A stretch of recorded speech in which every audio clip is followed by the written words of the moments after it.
अस्सलाम वालेकुम दोस्तों। चीन और भारत के दरमियान सरहदी तनाज़ा शिद्दत इख्तियार कर चुका है। चीन कई किलोमीटर अंदर भारत के इलाके में दाखिल हो चुका है। इस वक्त भारतीय चौकियों और 20 गांव पर चीन का कब्जा है। चीन मजीद कई इलाकों को अपने अंदर जम करने का इरादा रखता है और अनकरीब वो नया नक्शा भी जारी करने जा रहा है। दूसरी तरफ नरेंद्र मोदी हुकूमत पर इस वाक़ये के बाद अपोजिशन की जानिब से शदीद तनकीद का निशाना बनाया जा रहा है। अपोजिशन हुकूमत से मुतालबा कर रही है कि वो अपने इलाके चीन से वापस ले, मगर मोदी हुकूमत चीन के खिलाफ कोई भी कार्रवाई करने की जुर्रत नहीं कर रही। उधर भारतीय फौज ने भी कई चौकियां चीन के खौफ से खाली कर दी हैं। लेकिन क्या आपको मालूम है कि चीन और भारत के दरमियान ये तनाज़ा है क्या? चीन भारतीय इलाकों में क्यों दिलचस्पी रखता है? दिफाई लिहाज से ये इलाके भारत और चीन दोनों के लिए क्यों अहम है? बताएंगे ये सब आपको आज की इस वीडियो में। लेकिन वीडियो शुरू करने से पहले आपसे गुजारिश है कि अगर आप हमारे चैनल पर नए हैं तो चैनल को सब्सक्राइब कर लें, वीडियो को लाइक और शेयर भी करें। जी तो दोस्तों, चीन और भारत की फौजों के दरमियान ये लड़ाई लगभग 60 बरस कबल खिजा की एक रोशन सुबह शुरू हुई थी। झड़प का आगाज 23 अक्टूबर 1962 को भारत के चीन और भूटान की सरहद पर वाक़े शुमाल मशरकी इलाके में उस वक्त हुआ जब चीनी फौजी इलाके में दाखिल हुए और तोपखानों से भी शदीद फायरिंग की जाती रही। आज ये इलाका भारत की रियासत अरुणाचल प्रदेश कहलाता है, जहाँ 10 लाख से ज्यादा अफराद मुकीम है और चीन का दावा है कि ये इलाका इसकी मलकियत है। यही वो इलाका है जहाँ दोनों ममालिक के दरमियान 1 साल से ज्यादा अरसे के बाद ताज़ा तरीन झड़प हुई है। जिस वक्त चीनी फौजी भारतीय इलाकों में दाखिल हुए उस वक्त धमाकों से आसमान रोशन हो गया था और जोरदार आवाजों से ये पहाड़ी इलाका गूंज उठा। चीनी फौजियों ने एक भारतीय चौकी पर हमला किया, जिसके नतीजे में 17 भारतीय फौजी हलाक जबकि 13 को यरगमाल बना लिया गया। चीनी फौज को घबराहट का शिकार और बहुत कम असले से लैस भारतीय फौज से बहुत कम मुजाहमत का सामना करना पड़ा और अगले रोज उन्होंने करीबी वादी में तवांग नामी गांव पर कब्जा कर लिया। दोस्तों, फिर चीनी फौज ने जनूब की तरफ हरकत करना शुरू की। नवंबर के वस्त तक वो बॉम्बडेला कस्बे तक पहुंच चुके थे, जो असम से सिर्फ 250 किलोमीटर दूर है। बिलाखिर 21 नवंबर को चीन ने सीज फायर का ऐलान किया और चीनी फौज का इनखला शुरू हुआ और ये दोनों ममालिक की डी फैक्टो सरहद, जिसे लाइन ऑफ एक्चुअल कंट्रोल कहा जाता है, के दूसरी जानिब जा बैठी। भारत की जानिब से जारी अदाद शुमार के मुताबिक इस लड़ाई में 1383 भारतीय फौजी हलाक और 1700 लापता या मिसिंग इन एक्शन हुए। चीन के रिकॉर्ड के मुताबिक भारतीय हलाकतों की तादाद 4900 के करीब थी, जबकि 3970 को कैद किया गया था। ताहाल ये वाजे नहीं हो सका कि चीन ने अपनी फौज के इनखला का फैसला क्यों किया था। चीनी फौज के इनखला के बाद कुछ ऐसे सवालात भी आए, जैसे कि चीनी फौज ने ये इनखला इसलिए किया था कि उनकी सप्लाई लाइंस तवील थी या उन्हें अमेरिका की मुदाखलत का डर था।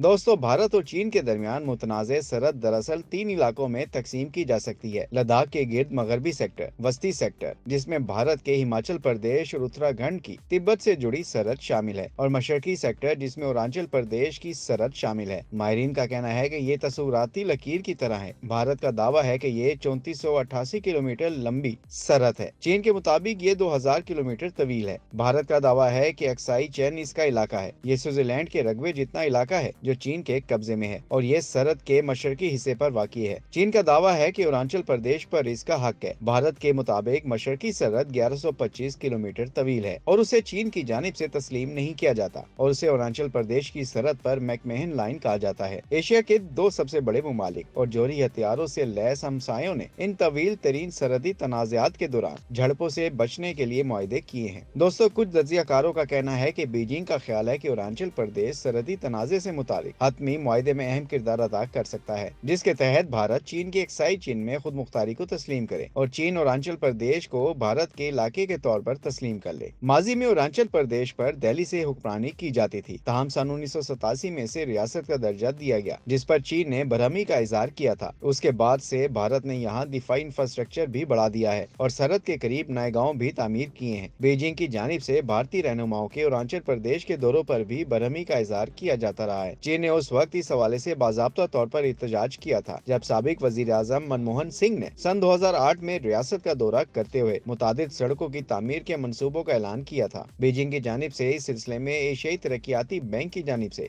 दिए गए कर्जों की भी मुखालफत की गई थी और इसे भारतीय फौजी एहलकारों और अफसरान को वीजा देने से इनकार किया है जो इस इलाके में तैनात रहे हैं। दोस्तों, सन 2014 में वजीर आज़म नरेंद्र मोदी ने यहाँ 2000 किलोमीटर के नए रोड मंसूबों का ऐलान किया और अरुणाचल प्रदेश دیش کے دور دراز علاقوں میں ترقیاتی کام کرنے کا اعادہ کیا۔ اس پر اروناچل پردیش سے تعلق رکھنے والے وفاقی وزیر کیرن ریجو نے کہا تھا کہ ہم کچھ ایسا نہیں کر رہے جس سے دونوں ممالک کے تعلقات خراب ہوں۔ یہ چین کو چیلنج یا اس کے ساتھ مقابلہ کرنے کی بات نہیں ہے، بلکہ ہمارے اپنے علاقے کی سالمیت کا تقاضا ہے۔